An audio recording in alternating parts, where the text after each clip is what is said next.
Hello. Hello, everyone.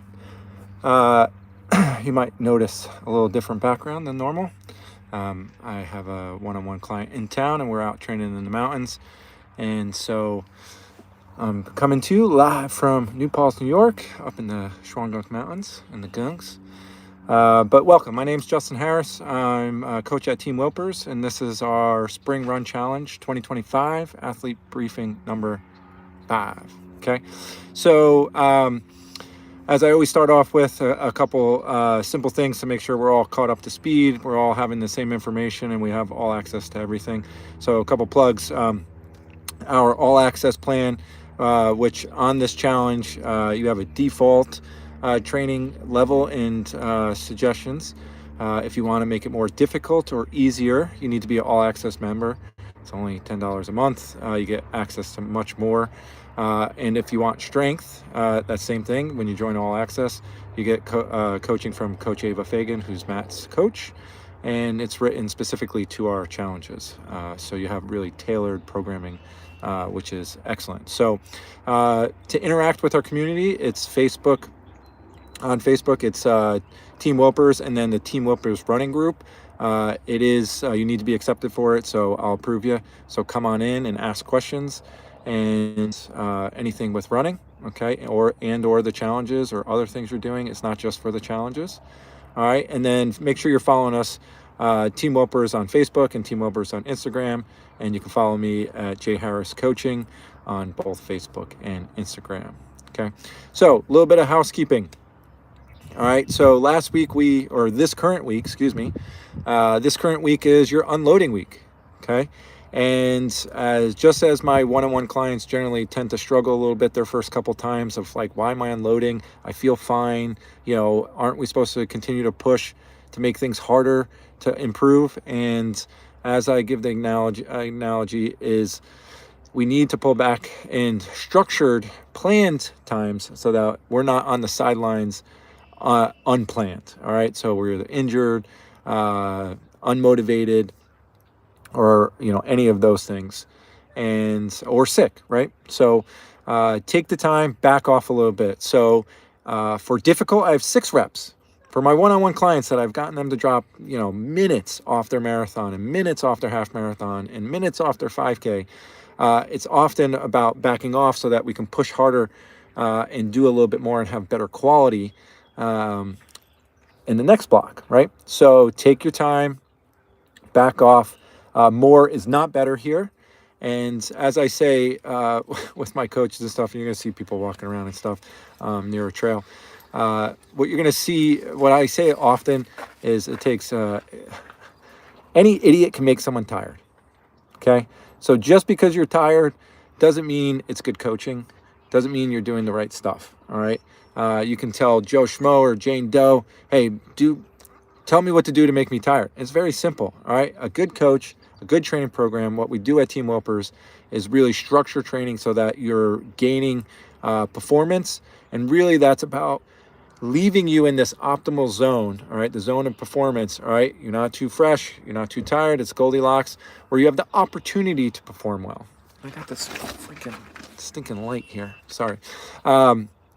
And it's about the opportunity. It's not maximizing everything. So don't be a maximizer, all right? I often find that my one-on-one clients and all the athletes I've coached over time, when we're trying to maximize something, it usually comes from insecurity, and we feel like we're not enough or we're not good enough. So you're enough. I'm telling all of you, you're good enough, all right? And take the unloading week, all right?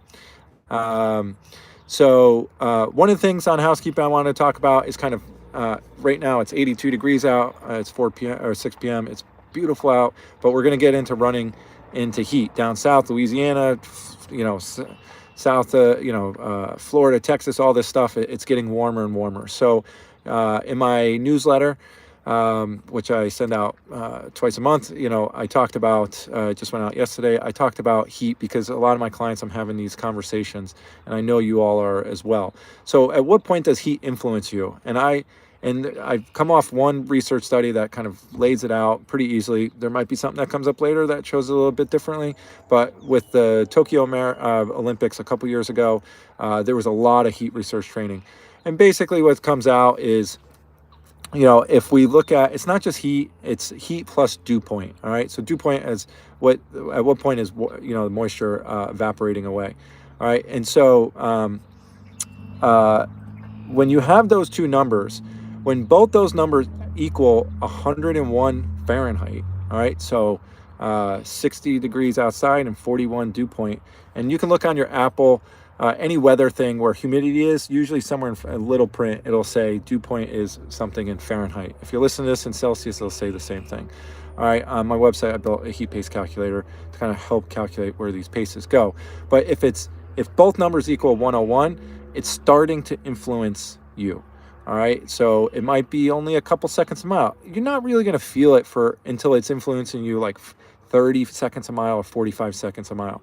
So what that means is if I run 830 pace, all right, or let's just say 8 flat pace for simple math. If I'm running 8 flat pace and the heat plus dew point is up further, all right, it's up higher, it might influence my pace by 45 seconds. So that means that at the same effort, all right, that I would be running 845 pace. Okay, a lot of people don't accept this. All right, you don't make any adjustments, and you need to make some adjustments. Okay, so as we're going into running in the heat, or you're already experiencing it, don't worry about it too much. Just and your heart rate's going to go up a little bit more, so that's not always accurate. But we can't just ignore it. As it's going up, we need to kind of make sure we're in the right place. All right, so focus on effort, look at your heart rate, and we got to let go of pace a little bit when it's warmer out. All right. So it's just what happens when it's nicer out, cooler out, then we can move. All right. So those are the key things with heat. Once we start getting the heat plus dew point equaling 101, all right, those numbers added in Fahrenheit, it's starting to influence you. You're not going to feel it until it's like more like 115, 120 and getting up there when both those numbers are added. Okay. So just something to think about, and you can do more research on it, but let go of pace a bit, all right, when it's getting warm out, all right? Otherwise, you're just pushing too hard, okay? So week ahead, all right, week number 5, we did a 4-week block, so 3 weeks kind of incrementing up, then 4th week down a little bit. The next block, we're going up, back, and we're going up, and down. So what's coming up in week number 5? So what's coming up in week number 5 is we have a new speed play workout. All right, before we were doing minute on, minute off. And this VO2 max session, so speed play means like, speed variations and whatnot. We're now doing what I call 30, 60, 90, and technically it's 30, 60, 90, 60, 30, or 30, 60, 90, 90, 60, 30. So it's ladder up and down. But we're going to go 30 seconds on, 30 seconds light jog or walk, 60 seconds on, 60 seconds light jog or walk, 90 seconds on, 90 seconds walk, jog, and then come back down depending on what level you're at. So for the 30 seconds, I say VO2 max pace, right? But you can go a little bit faster. That's okay. And don't go crazy because you got a long workout. So maybe you run it for the first set, all VO2 max. You're going 30 seconds. We've been doing 60, and now 90 gets a little tougher. All my clients, I do a lot of speed play with them, 1 minute on, 1 minute off. And after a while, I switch to this, and they all say this is a little bit harder because they're longer intervals and it's a ladder up and ladder down. So just be mindful of it, have fun. And the key is about velocity, all right? If you're running and it's super hot in the middle of the day, you're going to have to adjust your paces back just a little bit. That's okay. But the V is for velocity on VO2 max days. So focus on the V. So be mindful with your recoveries. Make sure the recoveries allow you to get back down, all right? So if you got to walk, you got to walk. I put in a jog because if you're on the treadmill, which a lot of you are, for 30 seconds up and 30 seconds ramping down, it takes a little bit of time. So I put in a jog, but the jog should be really slow shuffle. Like my grandma should be able to walk past you type deal, okay? So just keep that in mind. What also is coming up is I'm going to up the Thursday run. So our aerobic run plus striders is going to go up a little bit for the default, so moderate and difficult. Our walk joggers, I'm trying to manage training load here, all right? I would rather you push the paces a little bit more than to extend them out in every session, okay? Progression run stays the same. I really thought about this, if I should switch to a different type of threshold. And what I'm seeing is a lot of people are having a tougher time, one, embracing it, and then really working through it and finding how to do it without so much structure, and that's okay. My clients, I'll put them there. My one-on-one clients, I'll put a progression run. I mean, we'll do this anywhere from 6 weeks to 12 weeks before I move on, because it's really the basis of being a successful endurance athlete is knowing how to progress your pace. Okay, so that's going to stay the same. I made that decision. Maybe it's a little bit boring, but I think it has the most. We have the most to learn on that session still, from what I'm seeing in the comments on our Facebook group page. Okay, we're going to oscillate back on the long run to hilly long run. Okay, so hilly long run is about keeping the heart rate down a little bit. We're not trying to increase tons of intensity and run really fast up the hills. We're, I think, kind of diesel engine, semi truck going up a hill, chugga choo-choo train, Thomas the Train, whatever it is. I was just running with my client in the mountains, and we were going up a hill, and she, she knows now, like, she can walk. That's okay, right? We want to keep the heart rate from creeping way up. She was getting in the 170s, and I was like, great. And we walked a little bit, and then when we went back into it, all right, and I walk on some of my hills when they're really steep to keep my heart rate down in the ones, like, I don't want to be in the 170s on these, right? So I pull it back down. But she started getting back into the pace right away, and I said, hey, we just walked, so let's like ease our way back into it and see if we can not walk the best we can. Okay, so just keep that in mind on the hilly long run. It's not about pace, it's about time on feet and effort. And again, if you live in a flat area, run into the wind, or if you're on the tread, mix up the variance. Don't just run 8%. It doesn't need to be super high. And just have fun with it. Be random, be curious, and have a good time. Okay, some runners running by, got distracted. Okay, so, and then the rest of the stuff kind of stays the same. All right, so there's strength in there and whatnot. And so that's the week ahead. All right, so we're on to my last coaching principle, number 5. So we talked about commitment cuts through the crap. All right, and it helps you be consistent. Motivation is inversely related to fatigue. So the more fatigue that we're building up each training week, all right, each block builds up, motivation is going to go down. All right, so we need to focus on our commitment to show up. All right, all right. Number 2 was embrace the journey and mastery. Have a beginner's mindset, be vulnerable, open, and let's explore this. It's not a linear path. Enduranceing takes a long time to figure out how to do, to really know yourself and your body, and it changes from time to time. I'm in a totally different place than I am now than I was last year, 2 years ago. I'm in a better place than I was 5 years ago, and I'm way slower than I was, 20 years ago. It happens, right? But can we be comfortable with where we're at and keep learning things? I'm learning stuff every day, all right? My principle number 3 was minimal effective dose, not minimal, okay? All right, if 200 milligrams of Tylenol work, 1,000's not better. All right, it's kind of the Goldilocks principle. There's some stuff that's not enough, there's just right, and there's too much. So we're trying to find what's effective. All right, when in doubt, err on the side of caution. Be a little bit less. All right, my number 4 principle was be your biggest fan, not your harsh critic. Pretty simple there. We're really easy to be tough on ourselves, tough love, but be your biggest fan. You don't have to be cocky, but you can learn confidence, and that's vital for being successful, I think, just in life, right? And I'm there too. It's easy to feel like an imposter. But to my last one, and number 5 is, and I'm going to say this a little bit nicer because it's on YouTube, but embrace the tough stuff. Okay, so when things get tough, so the progression runs, I see Dana said they're hard AF, right? Yeah, they're challenging at first when we're resisting them, when we're fighting them, when we're really not flowing with stuff. So once we get into it and let go and don't have paces in mind and just listening to our body and putting our foot on the gas pedal a little bit, not slamming it down, it becomes one of the easiest runs and most rewarding runs, right? But when it's tough, when we're resisting something, whatever you resist persists, right? And I struggle with this in certain facets and domains of my life, all right? But in training, sorry, there's a Ferrari in the parking lot, F40, I think, crazy. Anyway, my ADD is coming out a little bit. Is embracing the tough stuff, right? You don't do this to be easy. And I'll tell a little quick story. I have a really close friend of mine. I ride motorcycles. He's one of my best friends, and he hit a car. and the person turned really sharp in front of me, had no time. And it's been 4 months. He was on critical care and on life support a month ago, and now he's better. He's out of the hospital in a rehab facility, but it's really tough. He can't walk yet. He's got a broken pelvis. He can't put weight on it. But long story short is just seeing that it's like, the tough stuff is there to teach us something. All right. Like anywhere on this planet, all right, based on the laws of physics, to move in any direction requires friction. So we can move backwards with a ton of friction, or we can move forward with a little bit of friction. All right. So there needs to be some tension in to learn. If you think about your best teachers in life, they weren't the ones that are trying to be your best friend. They were the ones who are being compassionate and holding you accountable and being tough on you, the tough love thing. All right. So embrace the tough stuff.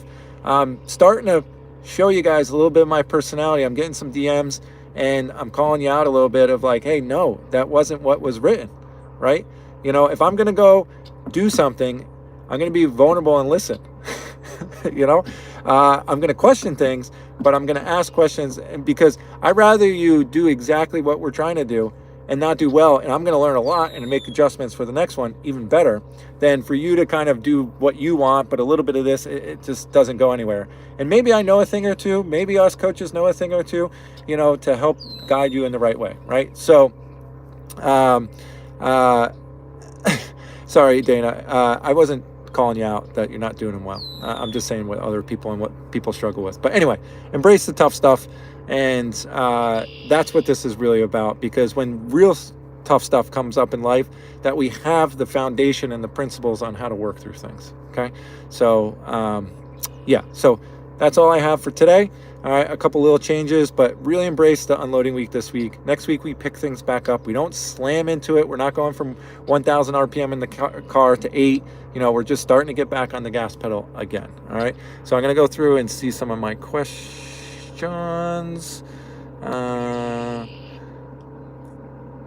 Yeah, Dana, we are maturing. Maybe some of us. I don't know if I am all the time. Last hilly run, parking garage, and lost my GPS. So I said had some time at 40. yeah. So, but again, focus on your effort, right? And the key thing is this is not an omnipotent God. It doesn't know all, right? So if this dies, what are you going to do? If you forget it in your hotel room, which I've had people do before marathons, what happens? Or it's London, it's all major marathons, it's all over the place because of everyone starting it and tall buildings. So don't worry about the GPS, but focus on your effort. But yeah, I'm glad you found a parking lot. And again, don't make it so boring. Maybe you run around the parking lot up and down for like 15 minutes or 20, then go run flat, get some more time in, and then come back and run up and down. It could be stadium stairs, whatever. And you're not sprinting up it. You're just chugging along. So, all right, Dana, yeah, you're pretty solid.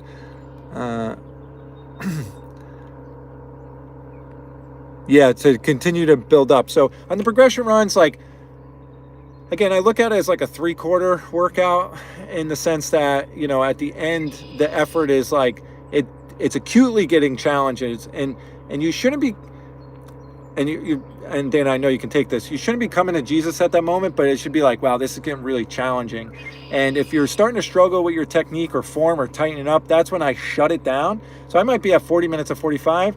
I'll shut it down and shuffle to the 45 minutes. I don't stop the run, right? And I just shuffle. And to me, like if we're grading, like to me, that's like a B+ or A-. It tells me that you know where you're at, and you're not making it really hard. And a progression run, even when it's intense at the end. So I used to do them, and this is a long time ago, but the Kenyans will do them. They'll finish up on the track at like 57 seconds at the end, and then they can do it again the next day. Like I used to start at 8-minute pace and finish off at 5 flat on the track and get faster and faster throughout that 5-minute mile.